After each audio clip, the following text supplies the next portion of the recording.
अस्सलाम वालेकुम viewers, welcome back to my channel. जैसे कि आप सभी को पता ही मेरा न्यू चैनल है, तो गाइस इसे लाइक कीजिए, मेरे चैनल को सब्सक्राइब कीजिए और जितना हो सके आपसे उतना शेयर कीजिए। जैसे कि मैंने आपको हर वीडियो में मेरे बताया है कि आपको अगर कोई भी वीडियो चाहिए, आपके कोई प्रॉब्लम का आपको सोल्यूशन चाहिए, तो आप मुझे कमेंट बिलो कीजिएगा, मैं आपके लिए वो वीडियो बना दूँगी।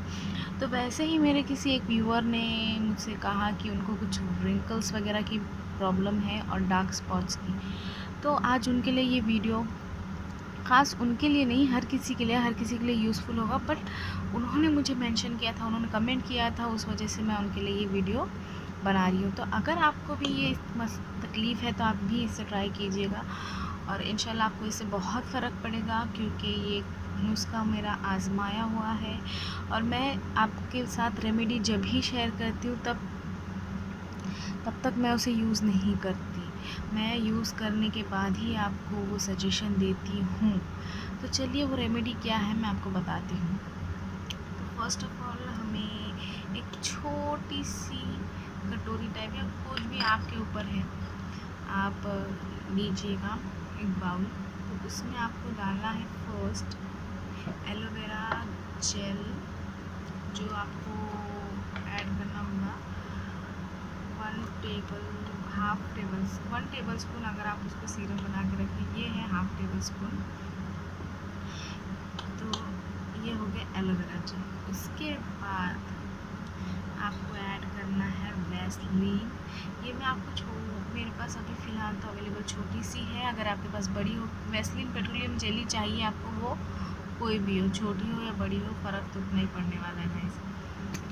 तो ये भी हमें कुछ क्वांटिटी सबकी इक्वल लेना है, किसी की ज़्यादा नहीं, किसी की कम नहीं, क्वांटिटी आपको इक्वल तरीके से लेना है। तो ये देखिए, ये हो गया। फिर उसके बाद आता है ऑयल, यानी कि आपको ऑयल अगर यूज़ करना है तो आप कोकोनट ऑयल यूज़ कर सकते हो। मैं यहाँ पर ऑलिव ऑयल यूज़ कर रही हूँ, आप देख सकते हो फिगारो का ऑलिव ऑयल, तो आप वो भी यूज़ कर सकते हो। तो यहाँ पे मैं इसको डालूँगी कुछ हाफ टेबल स्पून से थोड़ा ज़्यादा, यानी कि इतना 1 टेबल स्पून के जितना, ये इसमें मैं ऐड कर रही हूँ। अगर आपके पास, मैं आपको फिर से कह रही हूँ, अगर आपके पास कोकोनट ऑयल अवेलेबल है या ये भी है, तो आप दोनों में से कोई भी ऑयल डाल सकते हैं, आपके ऊपर है, आपकी जो चॉइस है। फिर मैं यहाँ ऐड कर रही हूँ ग्लिसरीन, आप देख सकते हो ग्लिसरीन। मैं यहाँ पर ग्लिसरीन जो है वो 2 to 3 ड्रॉप्स लूँगी, ज़्यादा नहीं लूँगी। और अगर आपके पास, मैंने इसे 3 ड्रॉप्स ले लिया है। अगर आपके पास ग्लिसरीन अवेलेबल ना हो तो आप विटामिन ई की कैप्सूल्स भी यूज़ कर सकते हैं, आपके ऊपर है आपको क्या यूज़ करना है। अगर विटामिन ई की कैप्सूल्स है मार्केट में तो इजीली अवेलेबल होती है, कुछ 25 रुपीज़ की पैक आती है, वो 10 कैप्सूल्स रहते हैं उसमें, तो आप उसमें के 2 कैप्सूल डालिएगा, 2 कैप्सूल ध्यान से ढूंढिए, 2 कैप्सूल, और सबकी क्वांटिटी एक जैसे ही रखिए। अगर मैंने आपको हाफ टेबल स्पून बताया, तो अगर आप 1 टेबल स्पून या 1 टीस्पून ले रहे हो तो आप 2 कैप्सूल यूज़ कीजिएगा। अगर आप हाफ़ ले रहे हो, हाफ स्पून सब ले रहे हो, तो आप सिर्फ 1 कैप्सूल इस्तेमाल कीजिएगा। और ग्लिसरीन है तो 2 to 3 ड्रॉप्स आप ले सकते हो ग्लिसरीन के। आप इसे अच्छे से फाइनली एकदम मिक्स कीजिए।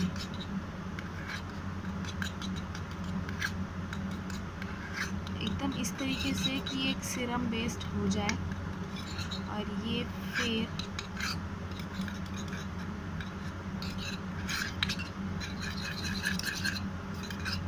ये मैंने छोटी सी कटोरी में आपको बताया, इसलिए इतनी आवाज़ आ रही है, तो ये आवाज़ को इग्नोर कीजिएगा। पर जो ये रेमेडी है वो बहुत हेल्पफुल होने वाली है आपके लिए। तो ये एक सीरम बेस तैयार हो चुका है, आप इसे और भी अच्छी तरीके से मिलाइए। बहुत आवाज़ हो रही है, इस वजह से मैं उसको फिर भी मैं आपको बता ही देती हूँ। देखिए सीरम बेस तो ये हो ही गया है, ठीक है, ये सीरम बेस्ड हो गया है। आप इसे कोई भी अच्छे से कंटेनर में भर के रखिएगा। ये आप कुछ फ्रिज में कम से कम 15 डेज़ आप इसे स्टोर करके रख सकते हैं। तो आपको ये अप्लाई कैसा करना है, आप जब कंटेनर में इसको करेंगे तो आपको रिंग फिंगर पर ये लेना है। देखिए आप ये इस तरीके से रिंग फिंगर पर लीजिए दोनों तरीके से, और आपके पूरे अंडर आई यानी कि पूरे आई ऊपर से नीचे तक जितनी भी आँख के जो सर्कल में है ना, तो आप उसे कुछ इस तरीके से ऐसे सर्कुलर मोशन में आप उसे यूज़ कीजिए, क्लॉकवाइज एंड एंटी क्लॉकवाइज जो भी है। अच्छे से उसको मसाज करके रात में इस्तेमाल कीजिएगा उसका। और बाद में जैसे कि आप फेस वॉश करते हैं, फेस वॉश कर दीजिएगा। इंशाल्लाह आपको 7 डेज़ में फ़र्क नज़र आता हुआ दिखेगा। और टोटल आप कहोगे कि एक ही दिन में मैं यूज़ करूँगी और एक ही दिन में फ़र्क पड़ेगा, तो वैसा नहीं है। आपको कोई भी चीज़, हर चीज़ की एक लिमिट होती है। रिंकल्स भी होते हैं, डायरेक्ट नहीं होते हैं। वैसे ही आपको क्योर करना है, उसके इलाज करना है, तो वो धीरे धीरे से ही होता है। और ध्यान रखिएगा कि आपको ये रिंगर फिंगर से ही इस्तेमाल करना है। आप ये मिडल फिंगर या ये फिंगर ना आप यूज़ करें। आप ये जो रिंग फिंगर होती है उसी से आप अप्लाई कीजिए और अच्छे से सर्कुलर मोशन पर अच्छे से उसे अप्लाई कीजिए। रात भर सो जाइए और सुबह में। और रही बात आपके डार्क स्पॉट्स की बात ये है कि डार्क स्पॉट जब होते हैं, आपको जब भी उसे क्योर करना होता है, तो अगर आपकी स्किन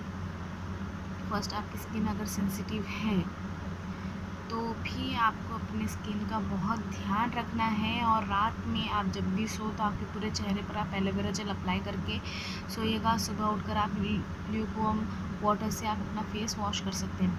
और आप अगर कोई केमिकल यूज़ करना यानी कि सोप बार यूज़ करना, या कोई फेस वॉश बहुत से हैं मार्केट में अच्छे, पर अगर आप सोप भी वगैरह यूज़ करते हो तो उसमें बहुत हार्श केमिकल होते हैं जो आपके स्किन को डैमेज कर सकते हैं। क्योंकि स्किन की जो चेहरे की जो स्किन होती है वो बहुत पतली सी कहेंगे या फिर बहुत सेंसिटिव होती है कंपेयर टू अदर स्किन, तो आप उसका ध्यान रखिए। और एक बात, रिंकल्स की बात मैं आपसे बताना भूल गई थी, पर मैं आपको बता रही हूँ, रिंकल्स ऐसे ही नहीं होते हैं। अगर आप, क्योंकि स्किन तो बहुत सेंसिटिव होती है, ये सभी को पता है, और अगर आप ज़्यादा उसकी रबिंग करते हो, कुछ एलर्जी वगैरह है, या आपको चश्मा ग्लासेस लगे हैं, या आप बहुत उसको रब करते हो तब भी रिंकल्स पड़ते हैं, या विटामिन की जो भी मसला होगा, तो अगर आप ये सीरम आप ये इसे कंटिन्यूस यूज़ करोगे तो आपको बहुत फ़र्क पड़ेगा। तो आप इसे यूज़ कीजिएगा। और डार्क स्पॉट्स के लिए लास्ट मेरी जो आपको सलाह है वो ये है कि अगर आप सोप बार यूज़ करते हो तो सोप बार यूज़ ना करें। आप काम कीजिएगा, एक मसूर की दाल जो होती है, आप सभी के घर पे अवेलेबल होती है, बहुत आराम से आपको मिल जाएगी। मसूर की दाल जो होती है, आप तो जैसे तो जो भी मसूर की दाल अवेलेबल है आपके पास, तो मसूर की दाल को आप एक काम कीजिएगा, कम से कम 5 to 6 टेबल स्पून लीजिएगा। ध्यान से सुनिए, टेबल स्पून, टीस्पून नहीं, टेबल स्पून लीजिएगा। और उसको अच्छी तरीके से ग्राइंडर में ग्राइंड कर दीजिए, ताकि आपको उसका एक फाइनली पाउडर मिल जाए, ताकि आप उसे as a face wash use कर सके। फेस वॉश आप यूज़ करते हो तो अच्छी बात है, अगर आप सोप बार यूज़ करते हो तो उसे स्किप कीजिएगा, क्योंकि उसमें बहुत से केमिकल हार्श होते हैं जिससे आपकी स्किन डैमेज हो सकती है, फुल चांसेस है। तो मेरा सजेशन यही होगा कि आप क्या कीजिएगा, आप मसूर की दाल से फेस वॉश कीजिएगा, या तो आपके पास ऑप्शन है बेसन का, ग्राम फ्लोर जो होता है, बेसन तो भी हर किसी घर में अवेलेबल होता है। आप कीजिएगा 1 टेबल स्पून यानी कि 1 टीस्पून जो भी है, आप उतना जितना आपके फेस पे अप्लाई होता है, जितना आपके फेस पर लगता है उतना ही आप बेसन लें। और उसके अंदर पिंच ऑफ टर्मरिक यानी बहुत ही कम मात्रा में आप उसमें हल्दी डाल के फेस वॉश कीजिए और आपको रिज़ल्ट मिल जाएगा। तो आप कंटिन्यू करते रहोगे तो आपके हार्श केमिकल से आप बचे हुए रहोगे और आपका फ़ायदा भी होगा। तो डार्क स्पॉट वैसे ही रिड्यूस हो जाएंगे। और ये जो सीरम मैंने आपको बताया है, ये सीरम अगर आप अच्छे कंटेनर में डाल के रखोगे तो ये 15 दिन आराम से चलेगा और आपके सब प्रॉब्लम दूर हो जाएंगे। थैंक यू, अल्लाह हाफिज़, goodbye and see you in next